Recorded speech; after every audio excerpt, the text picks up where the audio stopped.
are all kinds of things that could potentially be roadblocks to filing a lawsuit against any governmental entity.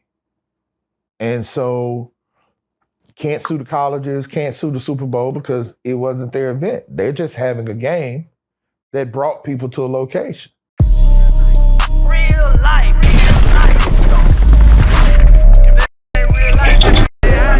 It ain't real life. Just ain't real. Real life street stars. You know what time it is.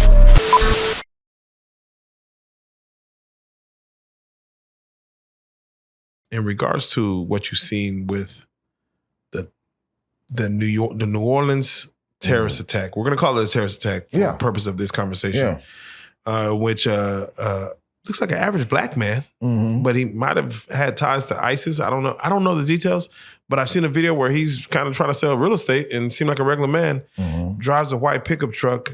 I thought it was a Dodge Ram, may not have been, but he drives a white pickup truck through the middle of Bourbon Street on New Year's Eve or New Year's Day, and kills 10 people, injures 35 more, and of course he's then taken out in regards to just again, bombs in the vehicle, manifestos, things of that nature. And you also see a Cybertruck, blow up near Trump Tower in Vegas, in which that also was a soldier, and they both served together, or served at the same base. Let me say, and I don't want to say they served together, but served at the same base, to where even that was looked at as a terrorist attack based on his manifesto he left and his Google looking at him going through ChatGPT to figure out how to do, to enact this terrorism.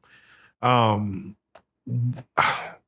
we talk about a legal standpoint of it, for the victims, for anyone involved, let me get your take on when you see this happening, 1/2/2025, the same day right after each other.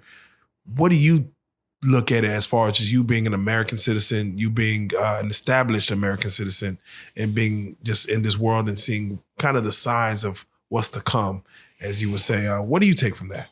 Man, the same thing I've said and tried to promote on this program, which is respect and communication. Because sometimes when we silence people, when you keep them from having a voice, they react.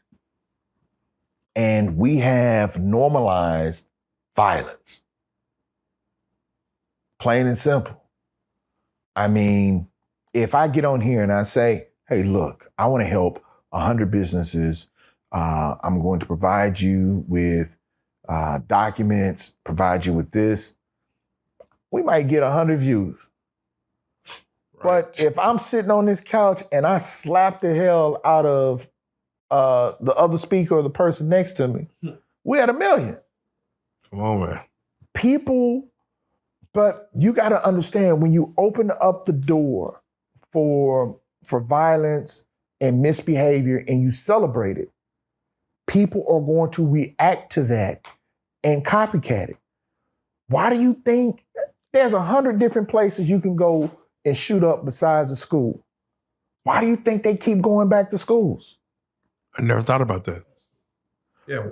Because why not Baskin Robbins? Because you have promoted it and shown that you sensationalize it, so they're going to keep doing it. Yeah, it's crazy. Right? That's why they tend to sometimes, like, we're not going to release the name of the person that did it because we don't want people to feel like they're going to get credit. You see it in movies, you see it in reality. Yeah. But when you sensationalize it and you make it something more than what it is, people duplicate that. Right. School shooting, national news.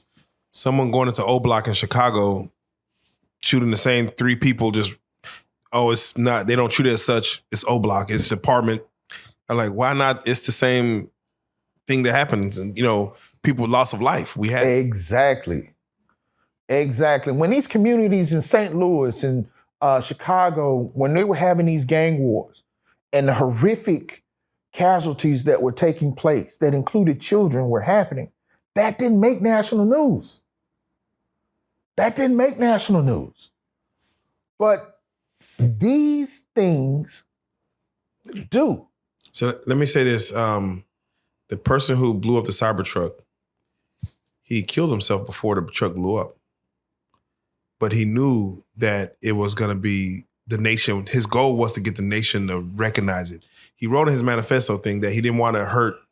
When the truck blew up, he didn't want to hurt people. But he wanted to make a statement. And it goes back to what you're saying as far as the national news, it being Trump Tower. Trump, he just won presidency. These are things to where if he would have pulled in front of a Starbucks in Kansas somewhere, this is maybe just a Cybertruck blowing up. But this, he actually had wherewithal to say, let me do something. And maybe, I don't know if he lived in Vegas or what, but he said, let me put it in a place that it will have the news to ring bells. Do you feel like the media is maybe gassing up these terrorist attacks? Man, when we got on 24 news cycles. Yeah. CNN was created and things of that nature. And especially now, right? Since Trump's first term, the news went crazy. It became a money grab. If I have 15, 20 million people watching my program 24 hours a day, advertisers are advertising on it, they're going to play up to that because they need us to watch it. So from a legal standpoint, can I ask you, and it just goes strictly to the New Orleans situation. Mm-hmm. Lives were lost and people were injured. Mm-hmm. Sometimes, of course, when a life is lost, you have to depend on people who are still here to fight for you, even in death. Very much but those are people who were still alive. Because I seen the video footage of the bodies all over and people are broken.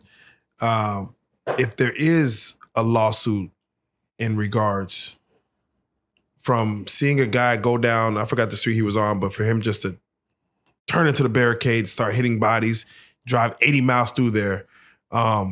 Is it the city of New Orleans? Is it the New Orleans NOPD? Is it the media? Who can, if I'm looking for some type of relief of this pain of losing my loved one or losing a body part or whatever it was, and I'm looking for an attorney to assist me with something, I don't know where to go. Who can be held accountable in this situation? It's going to be tough, man.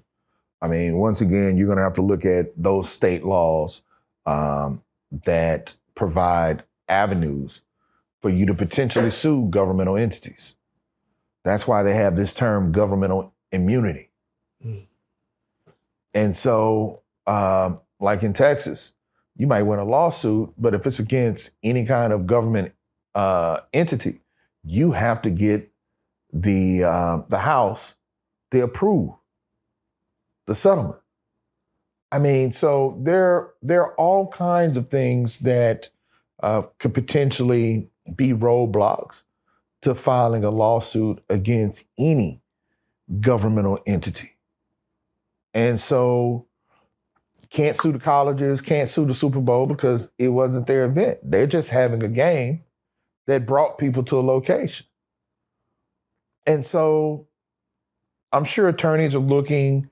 I know that there was discussions that said that the city was looking to put up barriers or complete barriers that would prevent these type of things. However, it prohibited walking traffic flow and these things. And if you go down there, I've been down there since started going down there in the 80s when it was just a free fall. Now you got certain streets, you got barriers and certain areas where you have to walk, and it congests people. Yes. And it makes it dangerous to walk because those are cobblestone streets and walkways that some need to be repaired. And so it provides a very difficult situation in order to find who may be responsible for that. Man, when you say something as cobblestone streets and I'm more in hills and I couldn't get off the street quick enough, yeah, it makes me start looking at the city. Like you can't. It's a historical location. Those streets were basically the first streets that were placed there. You go to Baltimore, you go to DC, you go to certain parts of this country, especially in that area, right? The colonial communities. You're going to find areas in which streets and homes are considered historical preservation locations that you're not going to be able to make those changes. And then when you're talking about the city of New Orleans, you're talking about plumbing systems and things that have been there for so long. And when you start tearing and making changes, engineering, it can be a nightmare. Oh, yeah.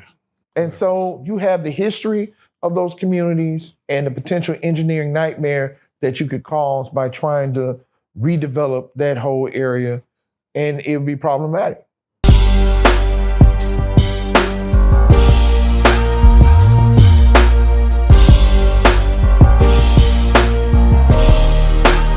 Shout out RealLyfe Street Starz, nigga.